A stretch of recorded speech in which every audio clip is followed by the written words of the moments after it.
새로울 신, 매울 신, 무엇보다 믿을 신, 뉴스 신세계. 헬마우스 임영민 작가 오셨습니다. 안녕하세요. 안녕하세요. 예, 매주 목요일은 이분과 함께합니다. 장성철 공론센터 소장님 나오셨습니다. 안녕하세요. 네, 안녕하세요. 예, 자 지난주에는 신장식이 쏜다 했고요. 이번 주에는 MBC가 쏜다. 어제 치킨을 30분께 보내드렸습니다. 3585님, 인생 이모작으로 광주광역시에서 택시 운전하고 있습니다. 채널 고정하여 승객들과 함께 청취하고 있습니다. 치킨으로 마눌님과 함께 하고 싶습니다 하셨는데 오늘도 승객들과 함께 듣고 계시죠? 당첨되셨습니다. 자, 오늘은 좀 더 통 크게 10분 더 늘려서 40분께 치킨 교환권 보내드립니다. 자, 받고 싶으신 분들은요, 짧은 건 50원, 긴 건 100원, 문자번호 샵 8001번 혹은 무료인 스마트 라디오 미니로 다양한 의견 보내주시기 바랍니다. 이 반가운 소식도 있네요. 4988님, 청취율 조사 02로 온 전화 받았습니다. 정말 신기하고 기분 좋았어요. 신장식의 하이킥이라고 큰 소리 외쳤습니다. 청취율 조사 기관에서 신장식의 하이킥이라고 해도 저희 쪽으로 집계해 주시겠죠? 예. 뉴스 하이킥인데. 뉴스 하이킥인데 괜찮겠죠? 네. 예, 받아주시리라 믿습니다. 네.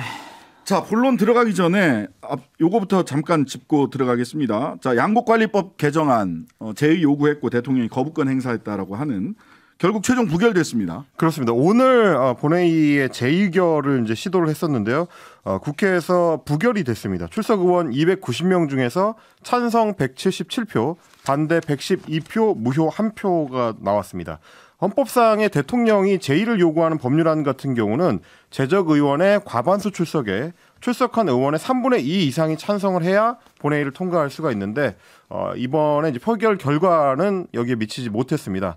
앞으로는 이제 윤석열 대통령의 거부권 대상 법안들이 더 늘어날 걸로 예상이 되는데, 대표적으로 오늘 민주당이 상정을 시도했던 간호법과 의료법 개정안이 있습니다. 물론 지금 이 시각으로 보니까 조금 전에 이제 국회의장이 직권으로 상정을 연기를 해서 27일에 처리하겠다라고 했기 때문에 간호법하고 의료법은 일단 연기는 됐습니다만 27일에 만약에 의결이 되게 될 경우에는 역시 마찬가지로 대통령이 추가로 거부권을 행사할지 여부가 또 주목이 될 것 같습니다.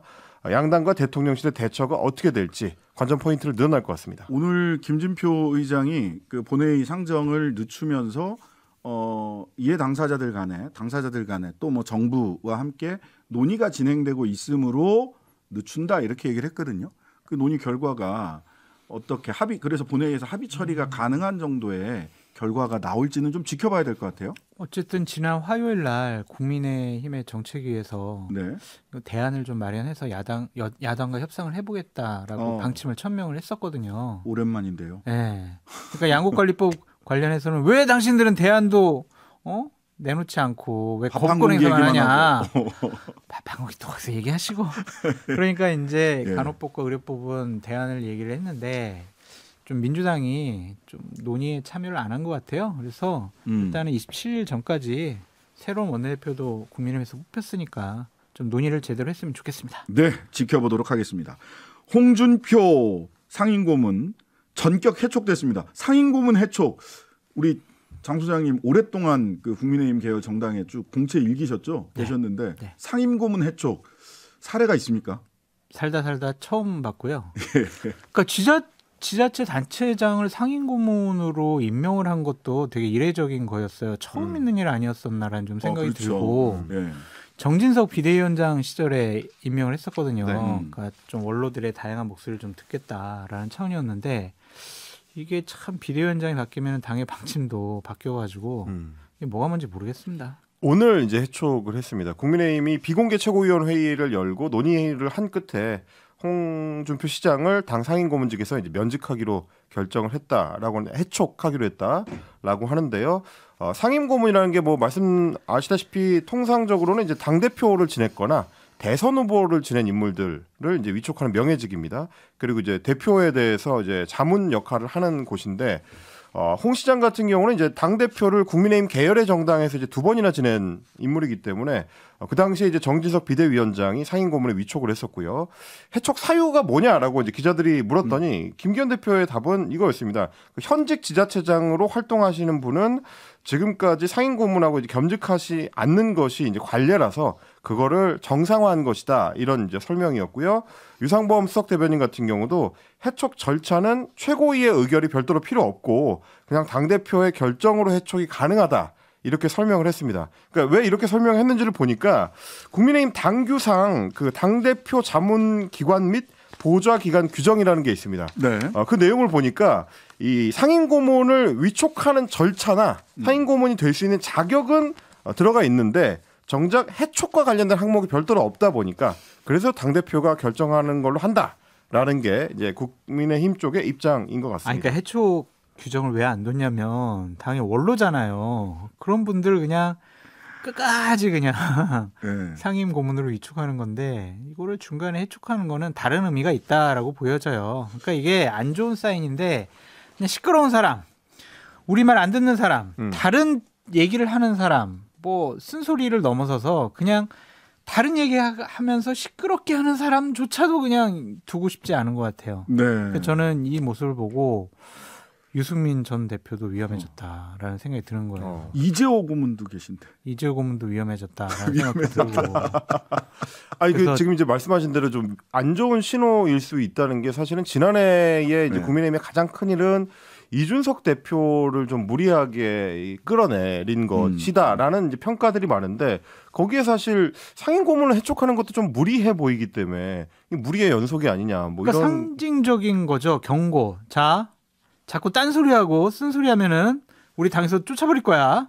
아니면 어떠한 뭐 우리 당의 임명직에서 아니면은 뭐 권고 당직에서 우리는 당신들 다 내버릴 거야. 이런 이미지를 주는 거예요. 그러면 유승민 전 대표가 계속 SNS 상이나 방송에 나와가지고 쓴소리를 많이 하잖아요. 네. 윤석열 대통령 비판도 많이 하고. 그러면 윤리가 구성이 되면 유승민 전 대표를 출당 권고, 제명 그렇게 하지 않을까? 예. 이 뭐 홍준표 대구시장이 가만히 있을 뿐이 아니죠.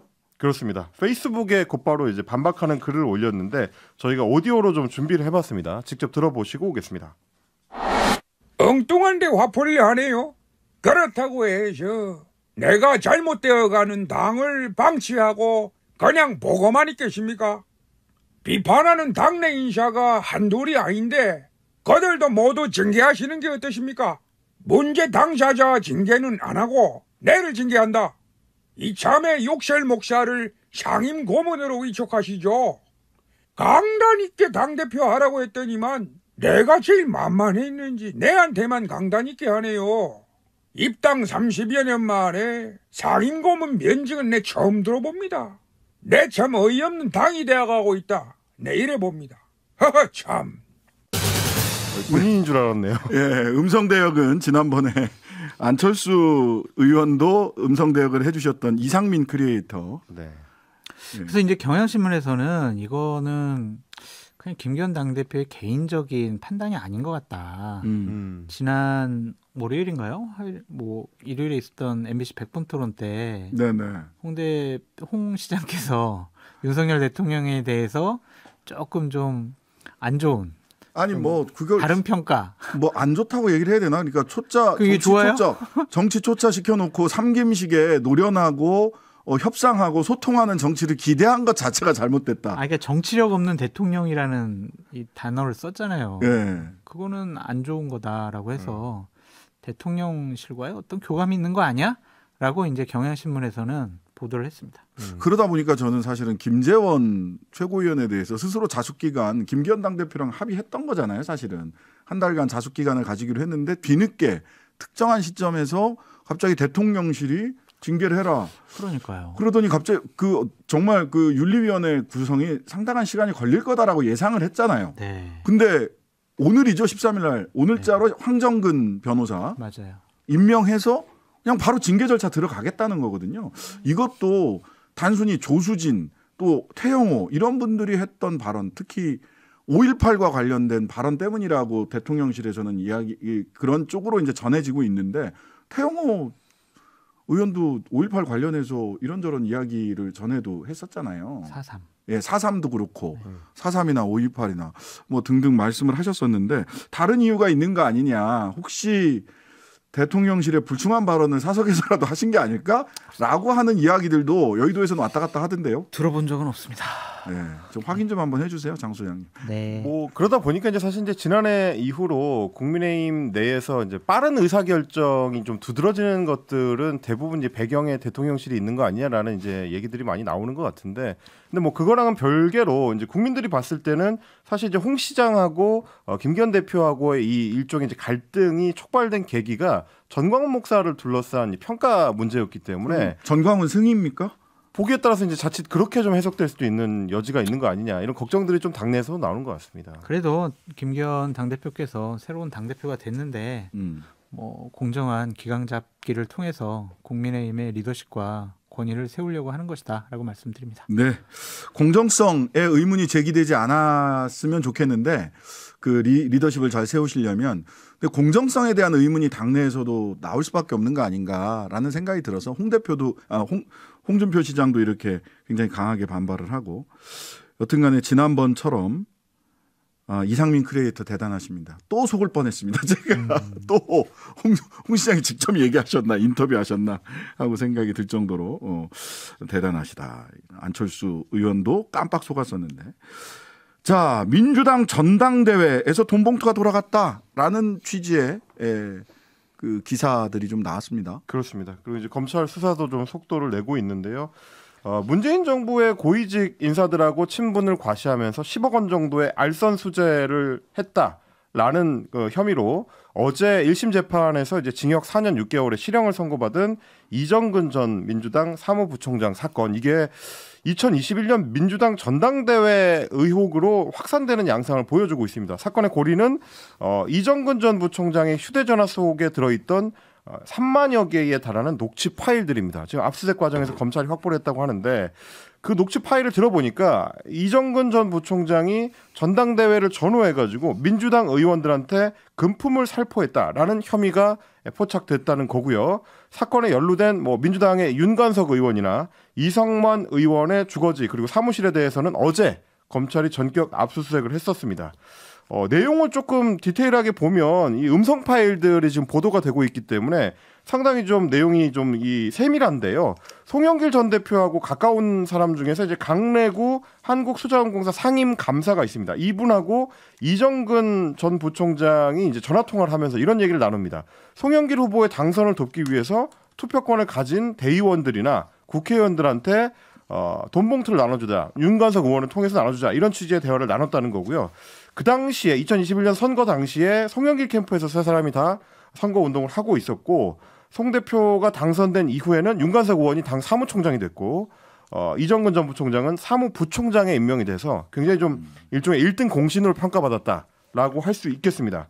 근데 어제 JTBC가 보도한 음성 파일을 보니까 강래구 감사가 이렇게 얘기해요. 관석이 형이 의원들 좀 줘야 되는 거 아니냐, 나한테 그렇게 얘기하더라. 필요하다면 돈이 최고 쉬운 거 아니냐, 이렇게 얘기를 하고요. 그거에 대해서 이제 사흘 뒤에 이정근 전 부총장이 답을 하는데, 윤관석 오늘 만나서 그거 줬다, 봉투 10개로 만들었더만, 이런 식의 대화를 하고, 윤관석 의원 본인의 목소리도 있는데 이정근 전 부총장한테 이렇게 얘기합니다. 그 5명이 빠졌더라, 안 나와가지고 못 줬다, 이제 이런 취지의 얘기들, 이런 게 워낙에 좀 구체적으로 들어있다 보니까 검찰 입장에서는 혐의를 좀 상당히 좀 특정해가지고 수사를 진행하고 있는 걸로 보입니다. 돈봉투가 윤관석 의원을 통해서 총 2회에 걸쳐 이 현역 의원들 10여 명한테 전달됐다라는 보도도 나오고 있는 상황입니다. 돈봉투에는 300만 원 정도가 들어있었다고 합니다. 네, 어떻게 보셨어요, 장 소장님? 민주당으로서는 상당히 난감하고 좀 어려운 지경에 처했다라고 볼 수밖에 없죠. 왜냐하면 이게 3만 개 파일이기 때문에 뭐가 튀어나올지 더 앞으로 문제가 되는 거예요. 근데 음성 파일 3만 개면 핸드폰 용량이 도대체 이정근 부총장님 핸드폰 용량은 얼마나 큰 걸까? 근데 짧은 통화들도 있을 거라서 아마. 네, 대단하다. 그렇다면 이게 더 안 좋은 거는 어쨌든 뭐가 튀어나올지 모른다, 누가 더 연루되고 누가 더 압수수색 당할지 모른다라는 것이 민주당으로서는 더 난감할 것 같고요. 네. 그리고 민주당이 자꾸 이거를 그냥 국면 전환용 이건 수사 이렇게 좀 몰고 가지 않았으면 좋겠어요.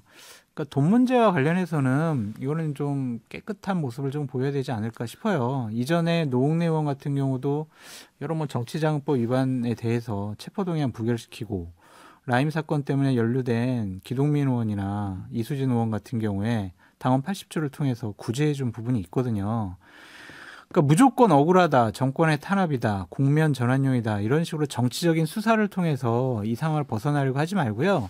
선제적인 대응하는 것이 어떨까라는 좀 생각이 들어요. 민주당에서 자체 조사위원회를 좀 꾸려서 이때 무슨 일이 벌어졌는지 좀 먼저 선제적으로 조사하고 조치를 취하는 것이 좋지 않을까 그런 생각이 듭니다. 일단 보니까 그 당시 당대표로 선출됐던 요 전당대회에서 송영길 대표가 지금 프랑스 파리에 방문 교수로 계시는데 이정근 전 사무부총장의 개인적 일탈 행위를 감시 감독하지 못한 것에 대해서 당시 당대표로서 도의적 책임을 느끼고 국민 여러분과 당원 여러분께 죄송한 마음을 표한다라고 해서 소위 개인적 일탈 행위로 일단 성격 규정을 송영길 대표는 했다.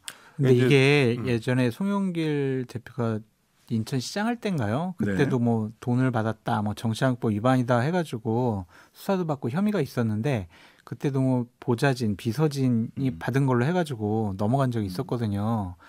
그 계속 또 이런 형식으로 넘어가려고 한 것이 아니냐. 이게 액수와 관계없이 법적으로는 사실은 이 부분이 먼저 그 확인이 돼야 되는데 300만 원이면 정치자금법 개인이 줄 수 있는 범위 내거든요. 500만 원까지 줄 수 있기 때문에 연간. 그렇다면 이 300만 원이 정치자금법에서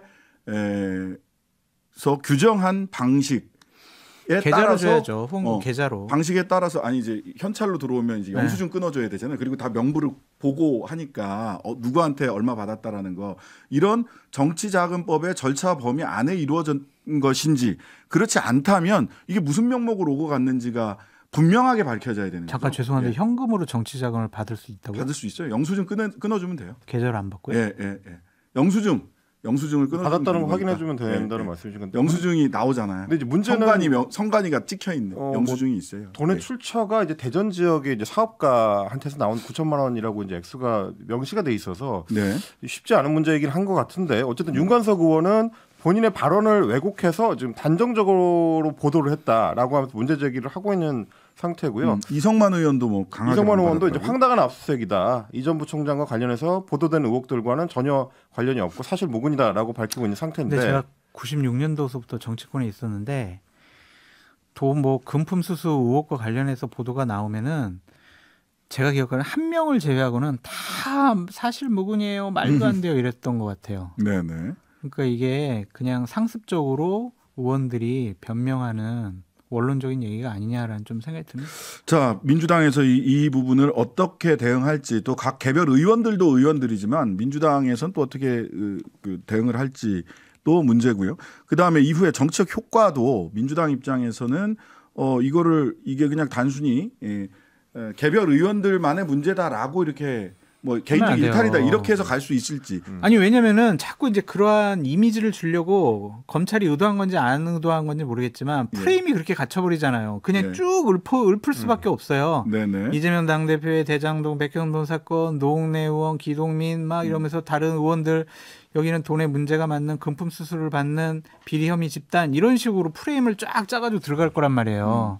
그러니까 그것을 무조건 국면 전환용이라고 부인을 하는 것은 좋은 전략은 아닌 것 같습니다. 이게 뭐 2000년대 초반에 소위 이제 한나라당이 차떼기 정당이라는 프레임에 갇히면서 굉장히 오랫동안 고생을 했는데 자칫하면 민주당도 이제 역 프레임에 걸릴 수도 있는 굉장히 곤란한 상황이 됐다. 그럼요. 뭐 이런 말씀인 것 같아요. 맞아요. 3556님은 이 수사로 지금 윤석열 정부 실책이 묻힐 수 있을까요? 이건 이거고 저건 저거대로 국민들이 다 화날 텐데 국면 전환은 안 될 것 같다. 정부 측에서. 그다음에 8892님 뭐 다른 측면에서 민주당 내부 정치와 관련된 분석을 해주셨네요. 이재명 대표 사법 리스크 운운하던 다른 민주당 의원들 입장이 면구스러워졌겠네요. 곤혹스러워진 건 맞아요. 네, 뉴스 신세계 잠시 광고 듣고 이어가겠습니다. 신장식의 뉴스 아이킥 헬마우스 임영민 작가 장성철 소장과 뉴스 신세계 이어가겠습니다. 자, 오늘 그 최종건 전 외교부 1차관이 이 문서 소위 그 미국 정부의 한국 정부 도청 관련 의혹 관련 문서에서 나와 있는 이 암호들을 쫙 풀어주셨어요. NF의 비밀은 무엇인가? 네. 우선 그 얘기부터 그러면 정리를 하고 갈까요? 일단 네. 문건 관련해 가지고 워낙 뭐 얘기가 많기 때문에 오늘 겸손님들 다 뉴스공장 유튜브 방송에 최종건 전 외교부 1차관 출연을 했는데 뭐 이번에 이제 김태효 안보실 1차장의 발언들에 대해서 굉장히 좀 강하게 비판을 했습니다. 애초에 이런 문건들은 유출된 이상 이미 정무적 사안으로 넘어가는 건데 선이라느니 악이라느니 뭐 이런 말을 하는 것이 아마추어적인 것이다. 아마추어 용어를 사용한 것이다라고 비판을 하면서 해당 문건에 등장하는 그 문서의 형식과 내용을 해설을 했습니다. 일단은 아마 이 문건이 미국 합동참모본부에서 사용하는 브리핑 자료인 걸로 보인다라고 정리를 한 뒤에 특히 우리나라가 언급된 한국 관련 문건에 대해서 이 분류 코드가 적혀 있는데요. TS 그리고 SI-G 이렇게 돼 있고요. OC 그리고 NF 이런 분류 코드가 이렇게 쭉 일렬로 써 있습니다. 지금 이제 유튜브로 보시는 분들은 이제 확인하실 수 있도록 준비를 해놨는데, 자 여기서 SI-G라는 건 뭐냐면 옆줄 G인데요. SI가 이제 시그널인데 두 사람 사이에 하는 통화 같은 이런 어떤 통신을 엿듣는 거를 표시할 때 SI라고 한다는 겁니다. 이번에 이제 김성한 안보실장하고 이제 외교비서관 사이에 이문희 외교비서관 사이에 통화 내용을 도청한 걸로 보인다는 게 대통령실의 이 설명이었는데 그 대화가 아닌가 싶습니다. SIG에서 시그널이 이제 당사자 사이에 통신을 엿듣는 거고, 거기에 그 내용 중에 국가 수반이 등장하는 경우에는 이거는 민감한 거다라고 해가지고 감마에서 따온 G를 추가로 붙인다는 거죠. 네. 실제로 이제 김성환 실장하고 이문희 비서관 사이의 대화 내용에 윤석열 대통령의 이름이 언급됐기 때문에 바이든, 윤석열 둘 다 언급됐어요. 그렇습니다. 그래서 SIG가 된 것 같다라는 설명이고, OC는 뭐냐면 오리지네이터 컨트롤드의 이제 약자인데 문서 생산자가 도청으로 원래는 이 정보를 얻었는데 그걸 그대로 다 공개를 해버리면 당사자가 노출될 수도 있기 때문에, 출처가 노출될 수도 있기 때문에 조금 일종의 이제 이 마사지를 해서 좀 변경을 가했다라는 의미로 OC를 사용한다는 겁니다.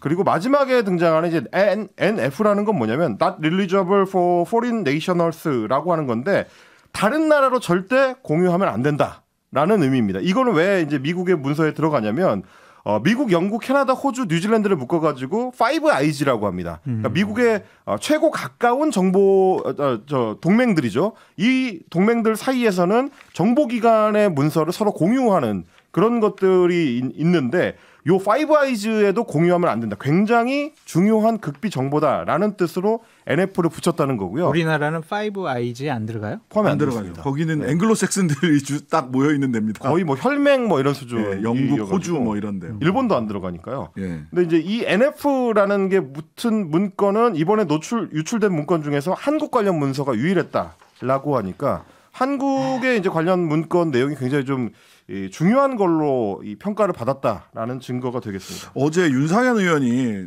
그 저희들이랑 인터뷰하면서 왜 이렇게 대통령실이 서두르는지 모르겠다. 아직 사실관계가 다 확정돼 있지도 않은데 마무리 단계라고 얘기를 하고 이거를 한미 정상회담에서 외교적 지렛대로 사용을 할 수도 있는데 전혀 항의하지 않는 것. 이거 찐 보수인 본인이 보기에도 이거는 좀 대통령실이 왜 이렇게 성급한지 모르겠다라고 얘기하시더라고요. 국민의힘 내부에서는 뭐 어떤 뭐 다른 목소리들은 좀 없습니까? 결사옹호. 대통령실과 입장을 같이 한다. 아니면은 한 수를 더 뜬다. 왜냐하면 지난 화요일 날 국민의힘의 국방위 의원들 세 분이 국회 기자실에서 기자들 앞에서 공식적으로 한 얘기가 있어요. 저는 이걸 보고 참 경악을 금치 못했는데 잠깐 읽어드리면 정보의 수집 대상은 적군만 아니라 아군도 포함이 된다.